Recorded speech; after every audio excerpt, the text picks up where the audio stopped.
Hello and welcome to everyone present here. As students, today we will begin the first chapter of political science, and that is the name of the chapter is What is Democracy? Why Democracy? In actually, it is the second chapter. The first chapter is Democracy in Contemporary World, समकालीन संसार में प्रजातंत्र. But that chapter is out of syllabus. It means that is not in syllabus. That is for the knowledge purpose. So that chapter is also needed to be read by you, all of you, to have a knowledge about democracy. From where did it incepted, and how did democracy spread in all over the world in different stages, and are there some organization at the world level which may be called as a democratic. So that is the chapter, but not being in the syllabus, I am starting from the chapter that is what is democracy, why democracy. प्रजातंत्र क्या है और प्रजातंत्र क्यों जरूरी है. But prior to start this chapter, I have also taken some basic idea of the first chapter with the name Democracy, a Historical Perspective.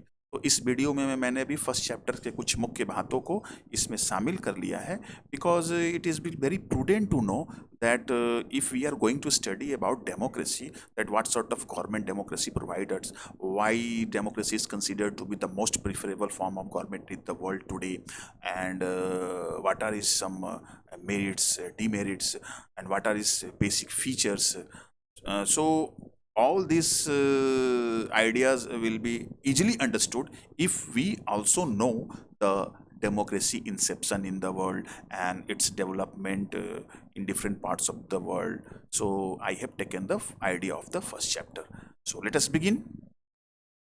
And here you see, this is the content that first of all we will discuss about democracy, a historical perspective.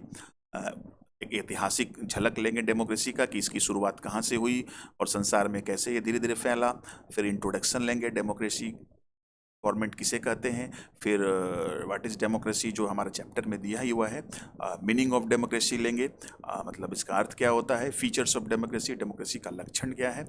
फिर Y democracy जो हमारे chapter का second part है, मतलब chapter के title में ही लिखा हुआ है, तो उसमें है कि arguments against the democracy. Democratic government कुछ लोग पसंद नहीं करते हैं, क्यों, क्या इसकी डिमेरिट्स हैं, और arguments for the democracy, democratics के क्या मेरिट्स हैं.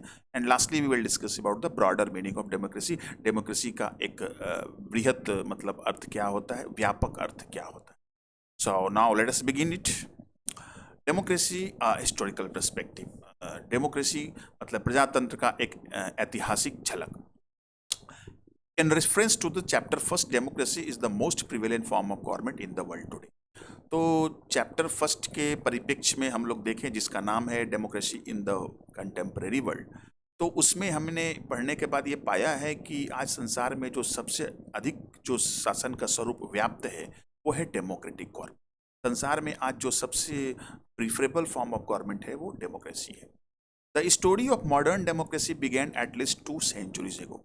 ये जो आधुनिक प्रजातंत्र जो शासन का स्वरूप है ये ज़्यादा पुराना नहीं है, ये लगभग 200 साल पुराना है, और उसके बाद ही ये धीरे धीरे सारे संसार में फैला है. So first the struggle to establish democratic government started by French revolution in 1789.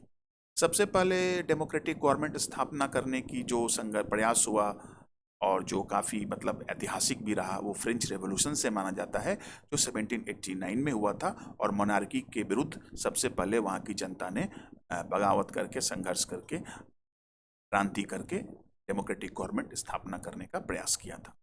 But at the same time simultaneously there were some earlier efforts also in the world to establish democracy, but that is not taken into the standard historical event to consider the inception of democratic government. उससे पहले हमारा England में भी एक प्रयास हुआ था democracy स्थापना के लिए, and that is through glorious revolution of 1688.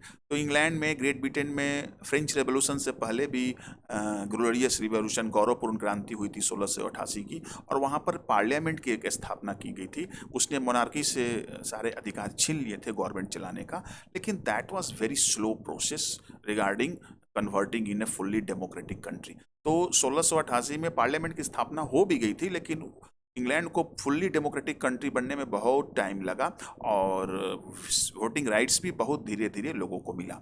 उसी तरह से हम जानते हैं कि ब्रिटिश कॉलोनी अमेरिका में हुआ करता था 13 कॉलोनीज, और उस कॉलोनीज के लोगों ने भी अपने को स्वतंत्र घोषित कर दिया ब्रिटेन से 1776 में, और दे फॉर्म्ड अ कंट्री यूएसए, और उन्होंने अपना एक देश बनाया यूएसए। और वहाँ भी उन्होंने डेमोक्रेटिक कॉन्स्टिट्यूशंस की स्थापना 1787 में की, बट वहाँ भी वोटिंग राइट्स काफ़ी लिमिटेड थे। तो we come to know that although the efforts were made in England, Great Britain, and USA prior to the French Revolution, but that is not considered the standard form of democratic government. The standard form of government of democratic government first time in the world was established during French Revolution, although it could not last for a long time. The democratic government established after French Revolution was not durable and stable. It has to wait the French people up to 100 years, and in 1848 the France became fully democratic country. But it was the first beginning and of a democratic form of government in the world. That is why we also study it. As far as the voting right is concerned, by 1900 there was only one country in the world, that is New Zealand, where every adult people were provided with the right to vote. तो 1900 तक केवल New Zealand एक ऐसा देश था जहां पर सभी लोगों को 18 साल से सभी लोगों के ऊपर को वोटिंग राइट्स मिला था। तो हम देखते हैं कि डेमोक्रेसी का प्रसार और विस्तार वर्ल्ड में बहुत धीरे धीरे हुआ है। मतलब 1900 तक भी केवल एक ही कंट्री था जहां पर सभी लोगों को वोटिंग राइट्स मिला था।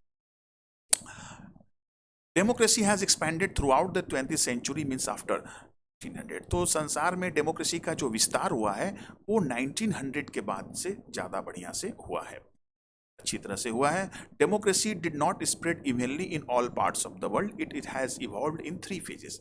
संसार में, पूरे संसार में डेमोक्रेसी का जो विस्तार हुआ है वो एक ही साथ नहीं हुआ है। पहले संसार के कुछ क्षेत्रों में हुआ, फिर दूसरे क्षेत्रों में हुआ, तो इसलिए स्टेज वाइज हुआ है ये। सबसे पहले जो स्टेज था, इसको फर्स्ट स्टेज कहते हैं, इसको बिगिनिंग भी कहा जाता है। इसका टाइम पीरियड 1900 से 1950 लिया जाता है। और in initial phase democracy often centred around the question of political equality, freedom and justice. तो शुरू में ये यूरोपियन कंटिनेंट में डेमोक्रेसी का विस्तार हुआ, फिर बाद में नॉर्थ अमेरिका कंटिनेंट में हुआ। तो वहाँ पर मोनार्कियल फॉर्म ऑफ गवर्नमेंट के विरुद्ध में ये सब डेमोक्रेटिक गवर्नमेंट की स्थापना हो रही थी। तो शुरू में वहाँ केवल इक्वलिटी, फ्रीडम और जस्टिस की बातें होती थी।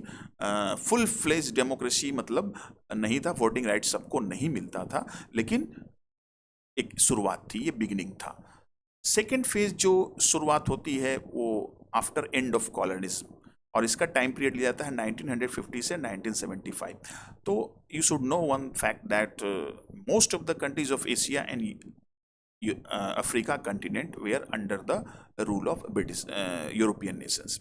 तो यूरोप के बहुत सारे देश, चाहे वो ब्रिटेन हो, जर्मनी हो, फ्रांस हो, इन्होंने एशिया और अफ्रीका में बहुत सारे देशों को गुलाम बना के रखा था। और ये देश धीरे धीरे स्वतंत्र होने लगे, और जब उन्हें स्वतंत्र हो गए लगे तो उन्होंने अपने यहाँ डेमोक्रेटिक गवर्नमेंट की ही स्थापना की। Around the middle of 20th century the various European colonies spread across Africa and Asia began to gain independence and a majority of them immediately adopted democracy as a form of government. तो Asia और Africa महादेश के जो बहुत सारे देश स्वतंत्र हो रहे थे, उन्होंने स्वतंत्रता के तुरंत बाद अपने यहाँ प्रजातांत्रिक सरकार की स्थापना की। तो इस तरह से हम देखते हैं कि पहला जो फेज था, जो बिगिनिंग कहलाता है, वो यूरोप और नॉर्थ अमेरिका कंटिनेंट में आया। और जो सेकेंड फेज था वो एंड ऑफ कॉलोनिज्म, मतलब कि सभी जगह जहाँ पर साम्राज्यवाद की स्थापना थी यूरोपियन नेशंस के द्वारा, उसकी जब समाप्ति हुई तो एशिया और अफ्रीका के बहुत सारे देश स्वतंत्र होकर अपने यहाँ डेमोक्रेटिक गवर्नमेंट की स्थापना की। एंड द थर्ड फेज जो है, इसको रिसेंट फेज भी कहा जाता है। This phase saw a big push towards democracy after 1980।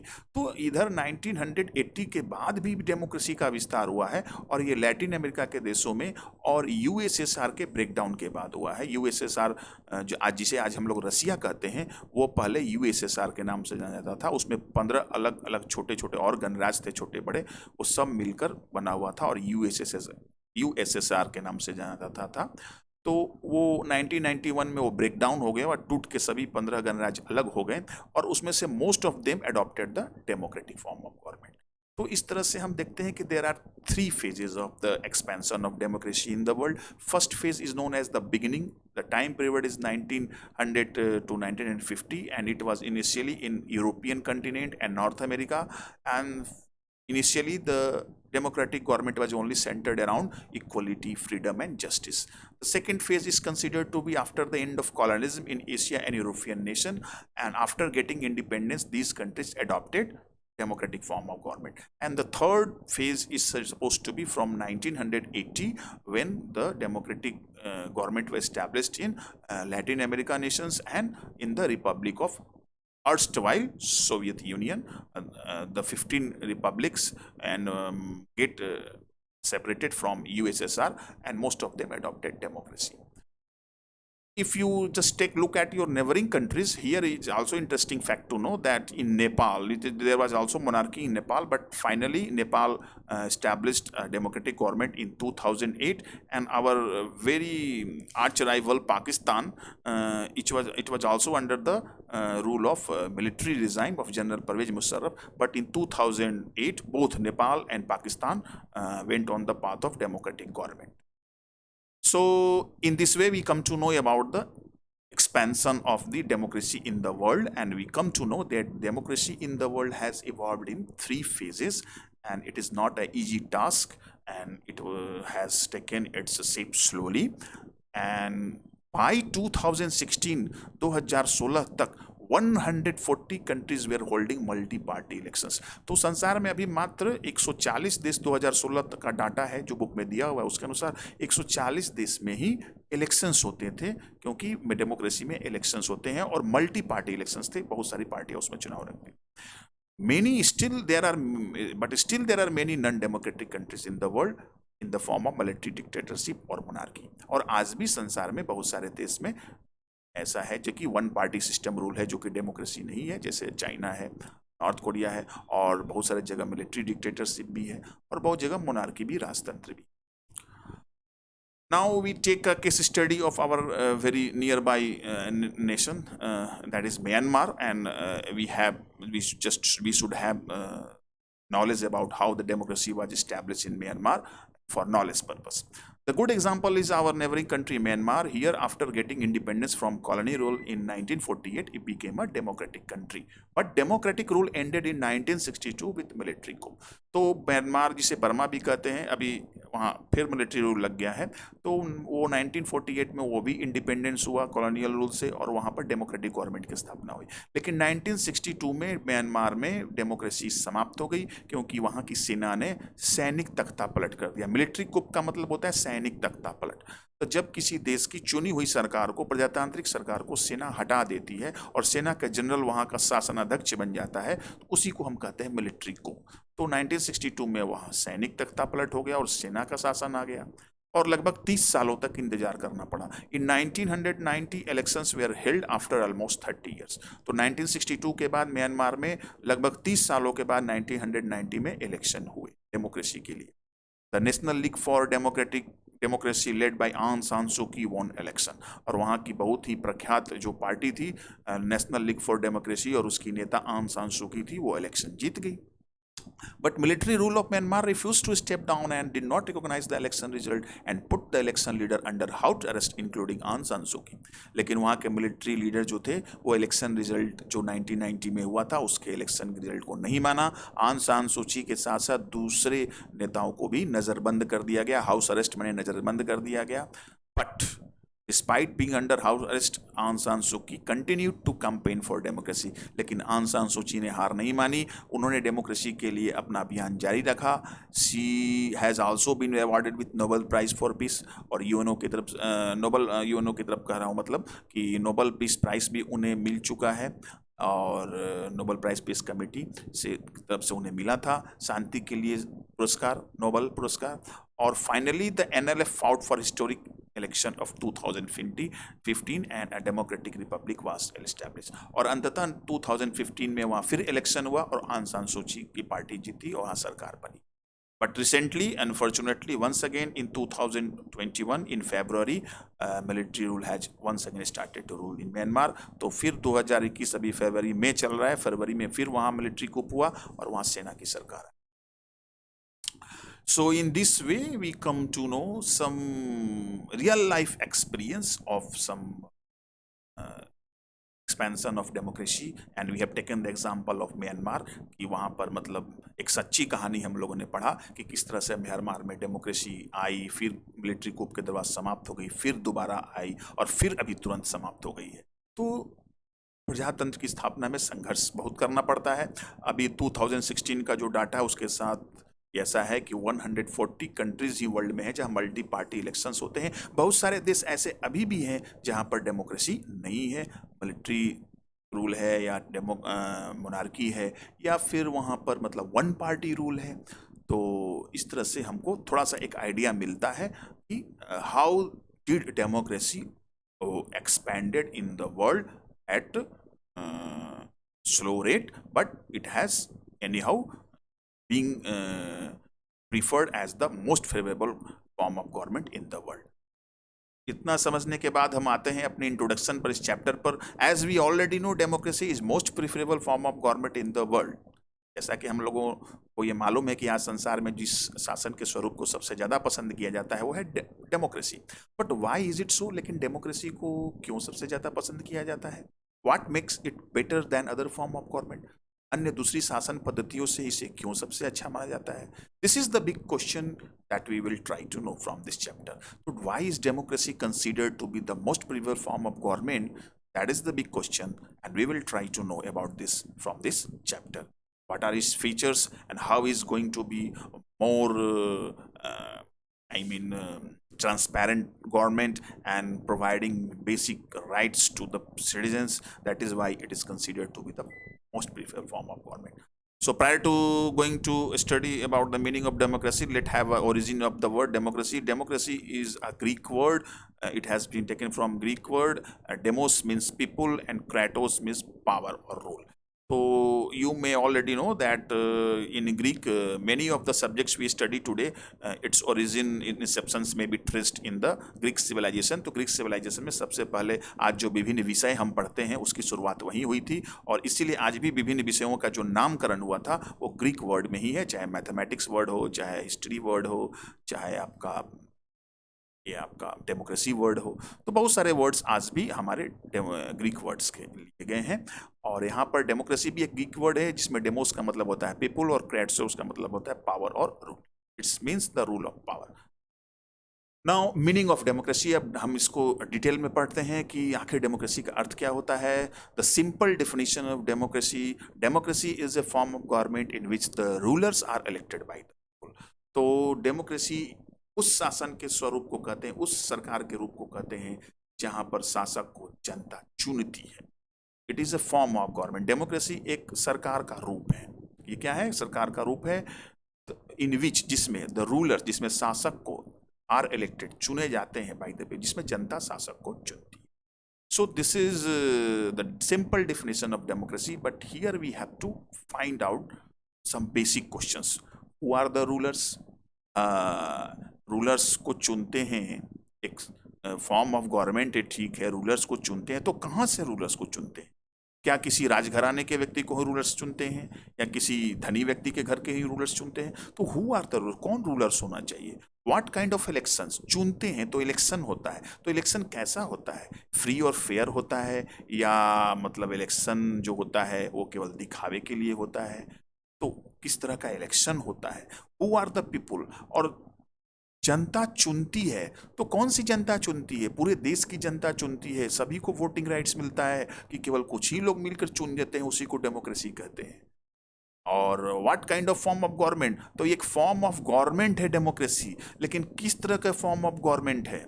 वो गवर्नमेंट जो बनेगी तो वो किस तरह की शासन पद्धति को चलाएगी? जनता को कितना अधिकार देगी? मतलब जनता कितना उसमें अपने को स्वतंत्र महसूस करेगी? कितने उनके बेसिक राइट्स मिलेंगे? तो फॉर्म ऑफ गवर्नमेंट कैसा होना चाहिए? रूलर्स, शासक को कहाँ से चुना जाना चाहिए? और इलेक्शन किस प्रकार का होना चाहिए? और किन लोगों के द्वारा चुना जाना चाहिए?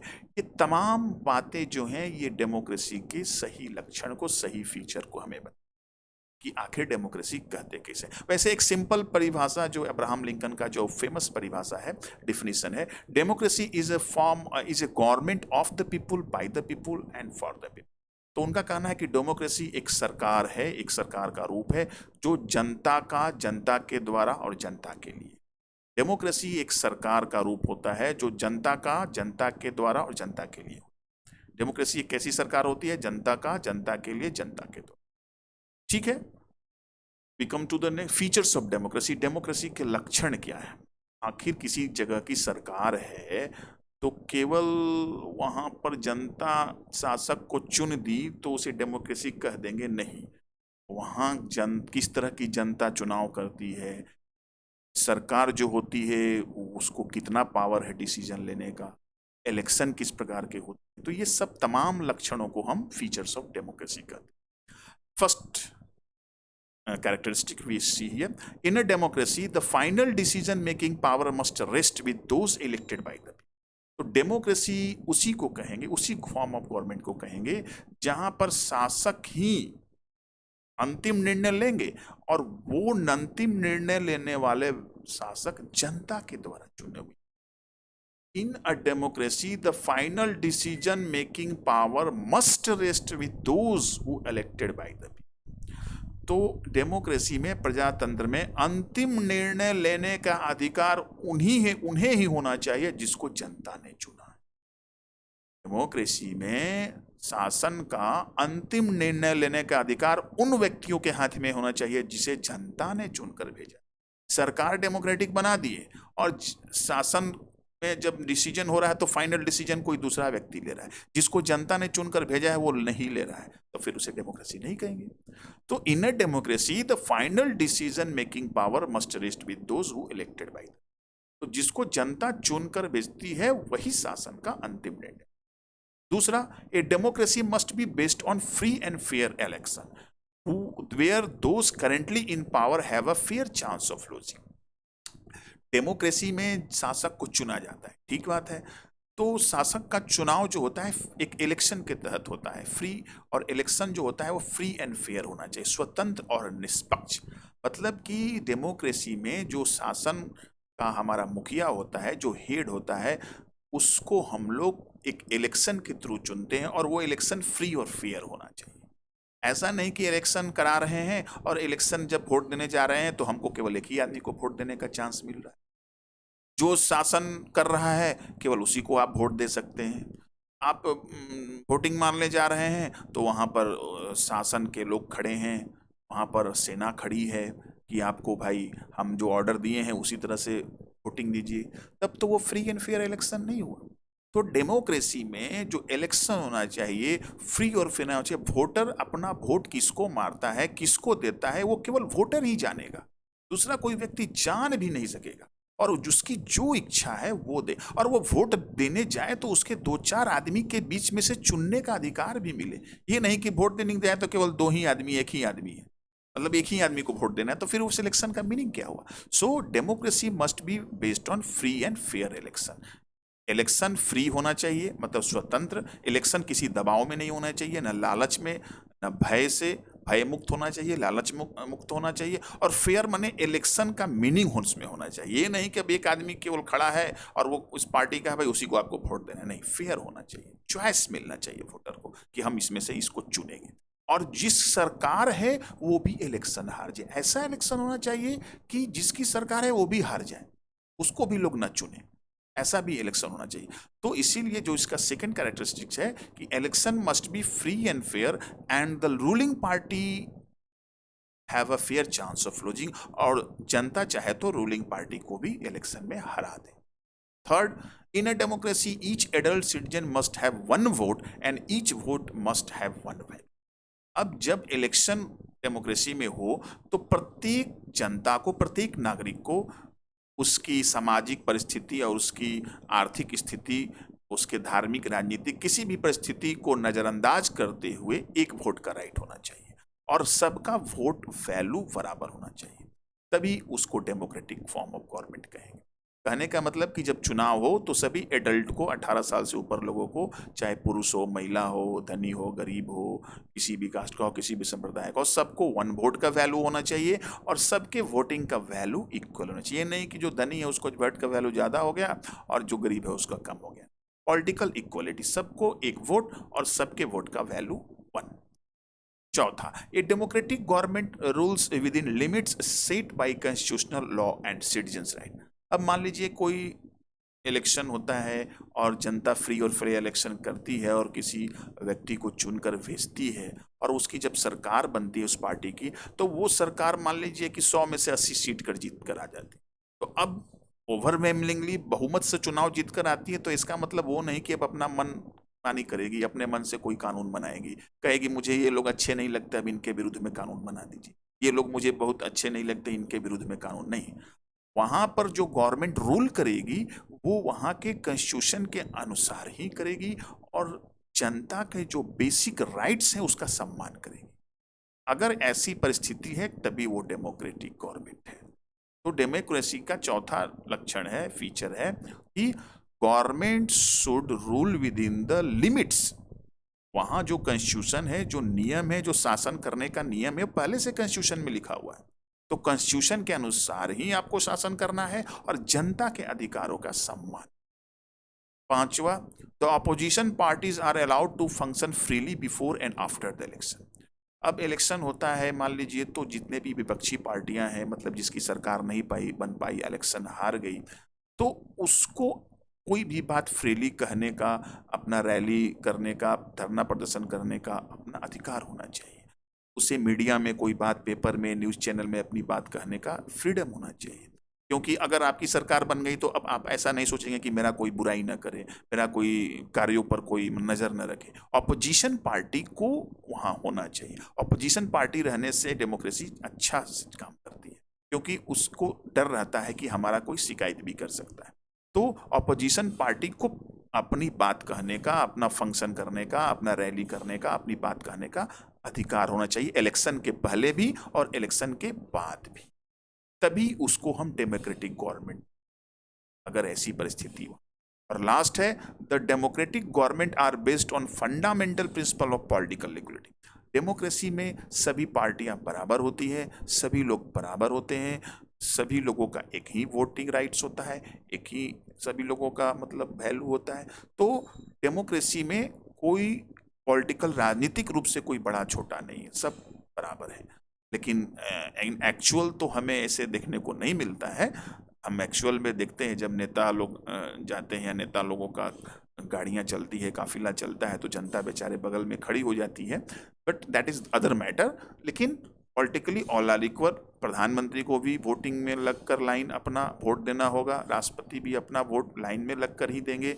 ऐसा नहीं है कि उनका वोट के लिए स्पेशल व्यवस्था होगा और हम लोग लाइन में लगकर स्कूल पर जाकर।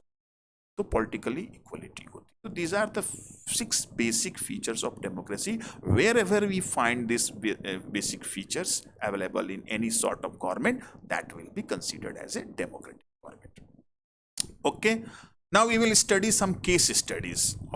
केस स्टडीज हमें इसलिए पढ़ना है कि डेमोक्रेसी के लक्षण जो हम लोगों ने भी पढ़ा, तो क्या इस तरह के लक्षण कहीं कहीं के शासन में देखने को मिला या किसी देश के शासन में इस तरह का लक्षण देखने को नहीं मिला। अगर वो लक्षण वहाँ नहीं था तो क्या वो डेमोक्रेटिक कंट्री थी या नहीं थी। तो इस फीचर्स को हम थोड़ा और बढ़िया से समझने के लिए हमारे बुक में कुछ केस स्टडीज दिया हुआ है, क्योंकि और ये केस स्टडीज रियल लाइफ का है, सच्ची घटना पर आधारित है, सच्चे शासन स्वरूप पर आधारित है। तो हमें डेमोक्रेसी के नॉलेज को कंसोलिडेट करने में, कॉम्पैक्ट करने में काफ़ी आसानी होगी। तो इसी को केस स्टडी लिया गया है। पहला है पाकिस्तान का, दूसरा फिर चाइना का, मैक्सिको, जिम्बाब्वे का, Saudi Arabia, Estonia, Fiji, Sri Lanka. तो यहाँ पर हम डेमोक्रेटिक के जो 6 फीचर्स पढ़े हैं उसी के बारे में थोड़ा थोड़ा उनका यूज़ वहाँ देखेंगे किस तरह से हुआ और उसमें वो रिफ्लेक्ट हो रहा है कि feature in Pakistan. Why Pakistan under general Parvez Musharraf not be called as a democracy. तो जनरल परवेज मुशर्रफ का मतलब सेना के अध्यक्ष थे और उन्होंने मिलिट्री कू किया था और पाकिस्तान में अपना शासन किया था। तो उनकी शासन पद्धति को, उनके शासन को क्यों नहीं डेमोक्रेटिक, क्यों नहीं माना जाता है? तो हम लोग देखेंगे कौन सा लक्षण उनमें नहीं है डेमोक्रेसी का। General Parvez Musharraf led a military coup in October 1999। तो जनरल मुशर्रफ साहब ने अक्टूबर 1999 में सैनिक तख्ता पलट कर दिया पाकिस्तान में। वहाँ पर मतलब नवाज शरीफ की सरकार थी, चुनी हुई सरकार थी, प्रजातांत्रिक सरकार चल रही थी, और उस सरकार को हटा करके जनरल जो थे सेना के हेड जनरल परवेज मुशर्रफ साहब, वो अक्टूबर 99 में वहाँ षड्यंत्र करके तख्ता पलट करके शासनाध्यक्ष बन गए। ही ओवरथ्रू द डेमोक्रेटिक इलेक्टेड गवर्नमेंट, प्रजातांत्रिक रूप से चुनी हुई सरकार को उन्होंने हटा दिया। ही declared the chief executive of the country, उन्होंने अपने को देश का चीफ एग्जीक्यूटिव मतलब शासन के निर्णय लेने वाला को व्यक्ति मात्र केवल खुद को बना लिया कि अब हम ही चीफ एग्जीक्यूटिव है, गवर्नमेंट का हेड मैं ही हूं और मैं ही सारी फैसले लूं। In 2002 he changed his position to president, chief executive के बाद वो प्रेसिडेंट भी बन गए 2002 में। Then he held a referendum for 5 year extension. 2002 में, अब चूंकि वो बलपूर्वक शक्ति के बल पर शासन में आए थे तो जो चाहे वो कर सकते थे, तो 2002 में वो अपने प्रेसिडेंट के पोस्ट पर आ गए और 2002 में उन्होंने एक रेफरेंडम कराया। रेफरेंडम का मतलब होता है जनमत संग्रह, जनता के मत का संग्रह करना। मतलब कि वो और 5 साल शासन करना चाहते थे पाकिस्तान में, तो उन्होंने सोचा कि क्यों नहीं इस बात को हम जनता से ही पूछ ले। तो अगर किसी बात पर आप जनता का राय लेना चाहते हैं, उसे ही रेफरेंडम कहते हैं। तो जनता को हाँ या ना में उत्तर देना होता है। तो उन्होंने कहा कि क्या मैं 5 साल और कंटिन्यू करूं, हाँ या ना में जवाब दीजिए।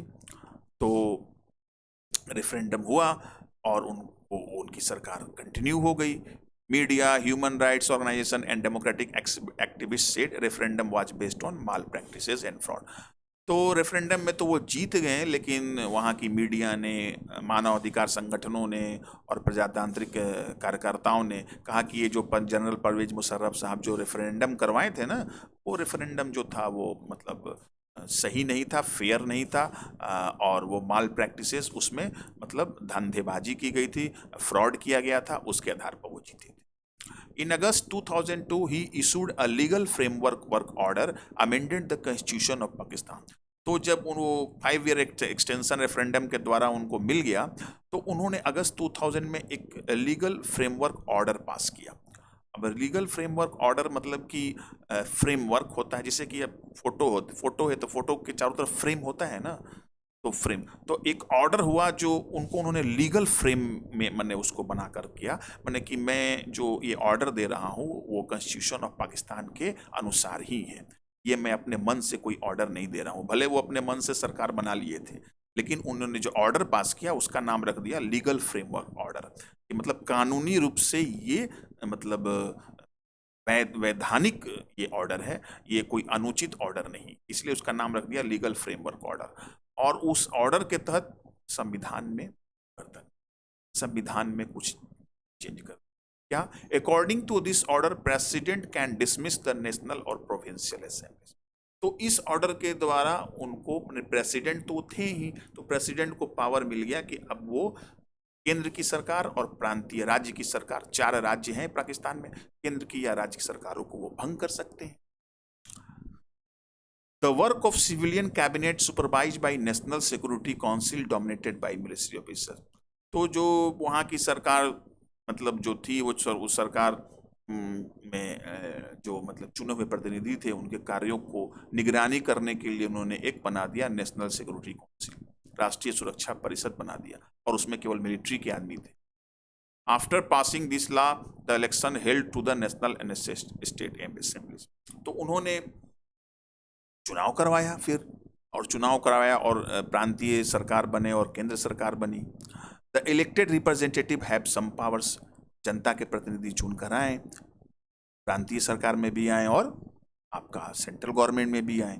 लेकिन परवेज मुशर्रफ साहब ने तो वो कॉन्स्टिट्यूशन में परिवर्तन कर दिया था कि भाई जो भी प्रतिनिधि चुनकर आएंगे उनके निर्णय को फिर एक बार चेक किया जाएगा, और उसका नाम है नेशनल सिक्योरिटी काउंसिल, जिसमें केवल मिलिट्री के आदमी रहेंगे। तो जनता के चुने हुए प्रतिनिधि शासन का जो डिसीजन लेंगे, निर्णय लेंगे, उसको मिलिट्री सिक्योरिटी काउंसिल के लोग चेक करेंगे, देखेंगे, और फिर वो अगर सही लगेगा तो पास हो जाएगा, देश में लागू हो जाएगा, प्रांतों में लागू हो जाएगा।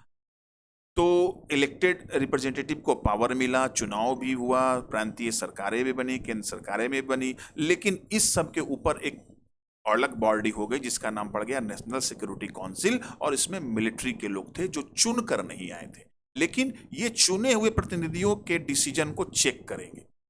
But final power rest with military officers and general public. तो सरकार के चुने हुए प्रतिनिधियों को तो फिर अंतिम निर्णय लेने का अधिकार ही नहीं मिला।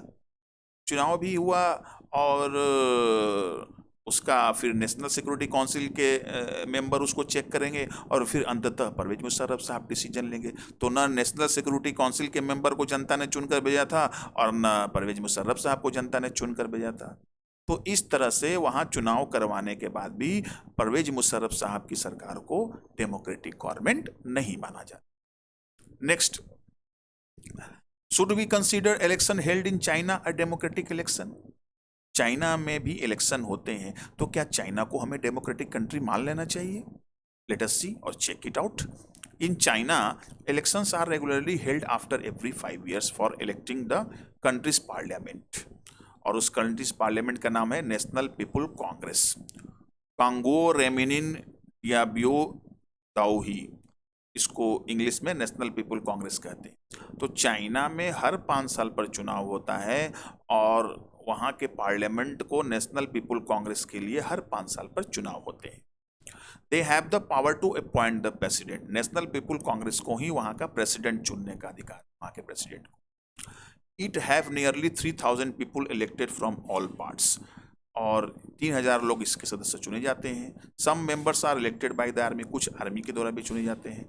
Before contesting the election the candidates needs the approval of Chinese communist. लेकिन चाइना में किसी को भी चुनाव लड़ने से पहले चाइनीज कम्युनिस्ट पार्टी से परमिशन लेना। Only those whose member in communist party और 8 smaller parties allied to it were allowed to contest election held in 2002।